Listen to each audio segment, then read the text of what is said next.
بسم اللہ الرحمن الرحیم۔ محترم ناظرین، میرے عزیز مسلمان بھائیوں اور بہنوں، السلام علیکم۔ ماہ رمضان اپنی تمام تر فضیلتوں، برکتوں اور رحمتوں کے سبب خاص اللہ کا مہینہ ہے، اور خوش نصیب ہیں وہ لوگ جو اس ماہ مقدس میں اللہ تعالیٰ کی خوشنودی حاصل کرنے کے لیے اپنا قیمتی وقت اللہ تعالیٰ کی عبادت میں گزارتے ہیں۔ حضرت ابو ہریرہ سے روایت ہے کہ اگر کبیرہ گناہوں سے بچا جائے تو جمعہ سے جمعہ پانچوں نمازیں اور ایک رمضان سے دوسرے رمضان تک جتنے بھی گناہ ہوتے ہیں وہ سارے کے سارے اللہ سبحانہ و تعالیٰ معاف فرما دیتے ہیں۔ محترم ناظرین، گزارش ہے کہ ویڈیو کو شروع کرنے سے پہلے اگر آپ کو ویڈیو اچھی لگے تو اس ویڈیو کو لائک اور شیئر ضرور کر دیجیے گا، اور میرے اس اسلامی اور فلاحی چینل کو سبسکرائب کر لیجیے گا۔ جزاک اللہ۔ بخاری شریف کی روایت ہے کہ ایک صحابیہ حج پر جانا چاہتی تھی اور خاوند نے نہ کر دی، تو اس نے اپنے خاوند سے پوچھا کہ کیوں نہ جاؤں، تو کہنے لگے کہ سواری نہیں ہے۔ تو صحابیہ نے کہا کہ تیرا اونٹ تو گھر کے احاطے میں بندھا ہوا ہے۔ تو خاوند نے کہا کہ اس اونٹ کے متعلق میں پہلے سے ہی صدقہ کی نیت کر چکا ہوں، لہٰذا اب وہ میرا نہیں، وہ اللہ کی امانت ہے، لہٰذا اب میں تمہیں اس پر نہیں لے جا سکتا۔ وہ صحابیہ خاموش ہو گئی اور نبی کریم صلی اللہ علیہ وسلم کے حضور حاضر ہو گئی اور کہنے لگے کہ اے اللہ کے نبی، میرا بڑا ہی جی کرتا تھا کہ میں اللہ کے حضور حاضر ہو جاؤں، مگر میرے خاوند نے کہا کہ سواری نہیں ہے اور اس نے اپنا اونٹ اللہ کی راہ میں صدقہ کر دیا ہے، اس لیے اب اس پر نہیں لے جا سکتا۔ تو نبی کریم صلی اللہ علیہ وسلم نے پہلے تو اس صحابیہ کے خاوند کو سمجھایا کہ دیکھو، یہ حج کا عمل بھی اللہ کے راستے میں جانے کا عمل تھا، تم اگر اس اونٹ پر اپنی بیوی کو یہ حج کروا دیتے تو اس میں کوئی حرج نہ تھا، لیکن ساتھ ہی آپ صلی اللہ علیہ وسلم نے اس عورت کو یہ فرما دیا کہ اچھا اب تم رمضان میں عمرہ کر لینا، اس کا ثواب میرے ساتھ حج کرنے کے برابر ہوگا۔ محترم ناظرین، تو اب یہ سوال بھی یہاں ذہن میں آتا ہے کہ جب شیاطین کو باندھ دیا جاتا ہے تو پھر برائی کیوں کر ہو سکتی ہے؟ تو علماء کرام نے اس سوال کے متعلق جوابات دیے ہیں۔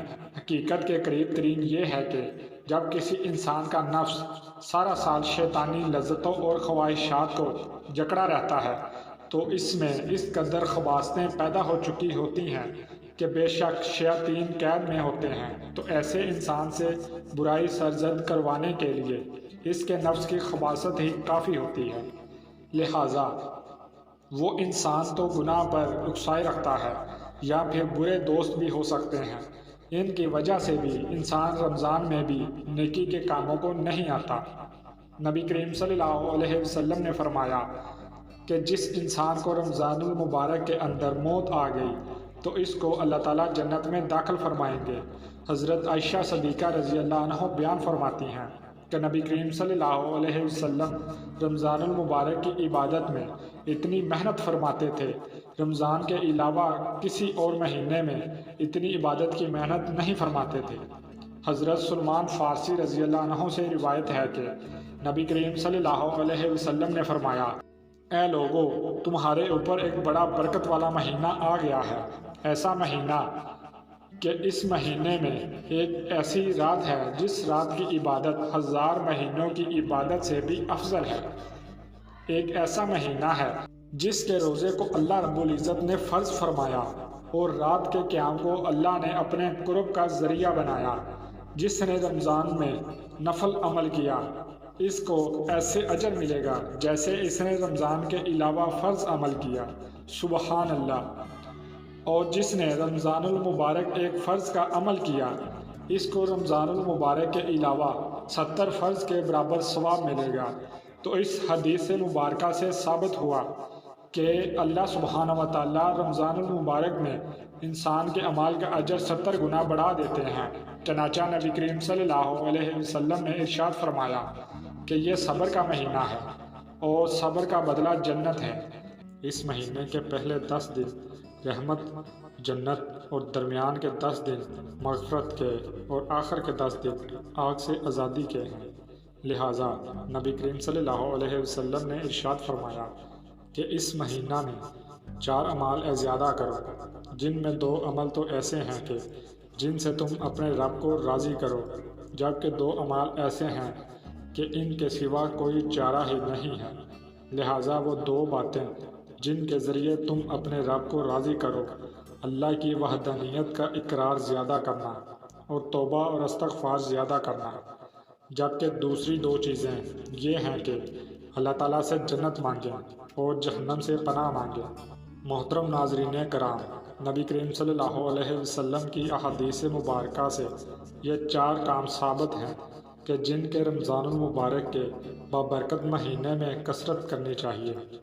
نمبر 1، زیادہ سے زیادہ کلمہ پڑھیں، لا الہ الا اللہ، چند 100 مرتبہ روزانہ ضرور پڑھیں، جبکہ ایسے مسلمان بھی موجود ہیں جو کہ رمضان کے دنوں میں روزانہ 10 ہزار مرتبہ کلمہ شریف پڑھ لیتے ہیں۔ نمبر 2، استغفار کی کثرت کی جائے، یعنی استغفر اللہ کی کثرت کی جائے۔